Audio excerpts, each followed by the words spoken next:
Hi hello good morning. ಇವತ್ತು ನಾವು ಮುಂಜಾನೆ ಕಿಸ್ನಲ್ಲಿ ದನಗಳು ಸಾಂಬಾರು ಮಾಡಿ ಕಿಸ್ನಲ್ಲಿ ದನಗಳು ಸ್ವಲ್ಪ ಮೈ ತಿಕ್ಕಬೇಕಂತೇಳಿ ಬಂದೀನಿ. ದನಗಳು ಮೈ ತಿಕ್ಕೋದ್ರಿಂದ ಸರ್ವ ರೋಗಕ್ಕೂ ಮದ್ದತ್ತದೆ. ದನಗಳು ಮೈ ಮುಂಜಾನೆದ್ದು ಸ್ವಲ್ಪ ತಿಕ್ಕಬೇಕತ್ತ. ಯಾವುದೋ ಆಕಳು ಬಂದ ಕಿಸರು ಹೊಡೆದೈತಿ, ನಮ್ಮ ಬಿಗರು ಆಕಳು ಬಂದ ಕಿಸರು ಹೊಡೆದೈತಿಪ್ಪ. ನಮ್ಮ ಆಕಳಿಗೆ ಸ್ವಲ್ಪ ಬ್ಯಾನಾಗಿತ್ತು. ಹಾಗೆ ನಮ್ಮ ಕರಾನು ಸ್ವಲ್ಪ ತಿಕ್ಕಿದ್ನಿ. ಕರಾನು ಸ್ವಲ್ಪ ತಿಕ್ಕಿಸಂದ್ರೆ ಬಂದು ನೋಡ್ತೀನಿ ಮನೆ ಅಂತೇಳಿ ಹೂ ಅಂತೂ ಸಿಕ್ಕಾಬಿಟ್ಟು ಮುಖರು ಬಿದ್ದಾವ್ರಿ. ಅಪ್ಪ ಇವನು ಗುಲಾಬಿ ಹೂವು ಏನಿವು ಅಂತೇಳಿ ನನಗೂ ಗಾಬರಿ ಆಯಿತು.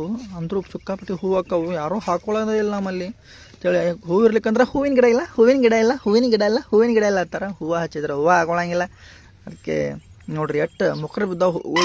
ಯಾರೂ ಹಾಕೋರಿಲ್ಲ. ತಿಳ್ಕೊಂಡ್ರೆ ಹಾಕೋರಿದ್ರು ಹಾಕೊಳ್ಳಂಗಿಲ್ಲ, ಯಾಕಂದ್ರೆ ಹೂವು ಭಾಳ ಅದಾವ, ಅದಕ್ಕೆ ಹಾಕೊಳ್ಳಂಗಿಲ್ಲ ಅವರು. ಅದಕ್ಕೆ ಹೆಲ್ತ್ ಕಟ್ಟಿಸಿದ್ರೆ ನಾವು ಜಾಗ ಡ್ಯೂಟಿ ಹೋಗ್ಬೇಕಂದ್ರೆ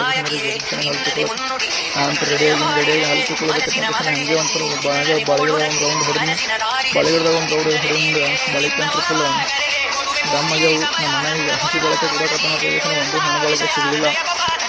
ಅದಕ್ಕೆ ಬಳಕೆ ತಗೊಂಡು ಮನೆಗೆ ಬನ್ನಿ. ಇವ್ರು ನಮ್ಮ ಪೂಜಾಗ ಶ್ರಾವಣಿ ಪವಾಪ್ರಿ ಇವ್ರು ಶಾಲೆ ಹೊಂಟಾರ್ರಿ, ಕನ್ನಡ ಶಾಲೆಗೆ ಹೋಗ್ತಾರ್ರಿ ಇವ್ರು 3 ಮಂದಿ. ಅದಕ್ಕೆ ನಾವು ಹಾಗೆ ಊಟ ಮಾಡಕ್ಕೆ ಬಂದೀವ್ರಿ. ನಮ್ಮ ಮಮ್ಮಿ ದಾಸೆ ಹಾಕೊಡತ್ತಲ್ರಿ, ನಾವು ದಾಸೆ ತಿನ್ನಕತ್ತೇವ್ರಿ. ಹಂಗೆ ಡ್ಯೂಟಿಗೆ ಹೋಗಿ ಮನೆಗೆ ಬಂದೇವ್ರಿ. ಸಂಜೆಗೆ ನಮ್ಮ ಹುಡುಗ ಎಲ್ಲೋ ಬಾಯಿ ಬೆಳೆದಿತ್ತ, ಅದ್ರಾಗ ನೀರು ಇದ್ದಿಲ್ಲತ್ತ, ಒಂದು ಮೀನೇ ಹಿಡ್ಕೊಂಬಂದನ್ರಿ. ಅದ್ರ ಬಾಯಿ ನೋಡ್ರಿ, ಬಾಯಿ ಎಷ್ಟು ದೊಡ್ಡದೈತ್ರಿ. ಅದ್ರ ಬಾಯಿ ಹಿಂಗೆ ಥರದೈತ್ರಿ. ಬಾಯಿ ತಳಕಿಸ ಅಂಜೈತ್ ಕಾಣೈತ್ರಿ ಅದು. ಅದಕ್ಕೆ ಬಾಯಿ ತಿರ್ಲಾಕತ್ತೈತಿ. ತಮ್ಮ ಹೋಯ್ದ ದೊಡ್ಡ ಬಾಯಿ ಬಿಡು ಯಪ್ಪ ತಳಕಿಸಂದ್ರ ಅವ್ಗೆ ಹೇಳಿಕಿಸಂದ್ರ ಸ್ವಲ್ಪ ನೀರು ಜಾಸ್ತಿ ಆಕತ್ ಹೇಳಿ ಅವಂಗ ಕಳಿಸಿದೆ. ಹ್ಞೂ ಕಕ್ಕ ತಳಕಿಸಂದ್ರ ಅವನು ವಾದ. ನಾವು ಊರಾಗ ಹೋಗಿಸಂದ್ರ ನಮ್ಮ ಹುಡುಗಿಗೆ ಏನೋ ತಿನ್ನಾಕ್ ಬೇಕು ತಳಕಿಸಂದ್ರ ತನ್ನಿ. ಯಾಕಂದ್ರೆ ಅಕ್ಕಿ ಪ್ರೆಗ್ನೆಂಟ್ ಅದಾಳ, ಏನ್ರ ತಿನ್ನಾಕ್ ಬೇಕನ್ನಿಸ್ತತಿ. ಆದ್ರೆ ನಾನೇ ತಿನ್ನಕತ್ತೀನಿ. ಕುರ್ಕುರೆ ತಂದಿನಿ. ಕುರ್ಕುರೆ ಅಂತೂ ನಾನೇ ತಿನ್ನಿ. ಒಂದು ಅಕ್ಕಿ ಕೊಟ್ಟಿನಿ, ಒಂದು ನಾ ತಿನ್ನಿ. ಕುರ್ಕುರೆ ತುಂಬ ಚೆಸ್ಟ್ ಯಾಮಿ ಯಾಮಿ ಆಗಿದ್ದು ಅಂತೇಳಿ ಹೇಳಕ್ಕ ನಂಗೆ ಭಾಳ ಖುಷಿ ಆಗತ್ತೆ. ಹಂಗೆ ಕಲ್ಲಂಗಡಿಕಾಯಿ ಅವನು ಹೋಳಿ ತೋರಿಸಿದ್ದ.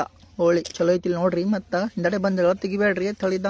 ಹಂಗೆ ಕಲ್ಲಂಗಡಿಕಾಯಿ ನಾನು ಅಕ್ಕಿನ ಕುಳ್ಕಿಸಿದ್ರೆ ತಿಂದೇವ್ರಿ. ಆಕಿನೂ ಫುಲ್ ಹಸುವಾಗಿತ್ತು ಆಕಿಗೆ. ಕಲ್ಲಂಗಡಿ ತಿಂದ್ಲು.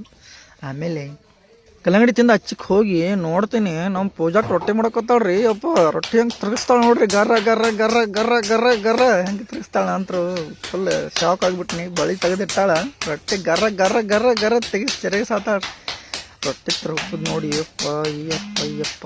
ನಮ್ಮ ಪೂಜಾಕ್ಕೆ ನಾವು ವಯಸ್ಸು ಎಂಟಕರೆ ರೊಟ್ಟಿ ಅಂತ ಗಿಚ್ಚ ಮಾಡ್ತಾ ಅಂತ ಹೇಳ್ತಾ ನೀನು ಊಟ ಮಾಡಿ ಮನ್ಕೊಳ್ಳೋ ಹೊತ್ತಾಗ್ಯದ. ಇವತ್ತಿಗಷ್ಟೇ ಮುಂದಿನ ಸಾಕ್ತೀನಿ. ಜೈ ರೈತ.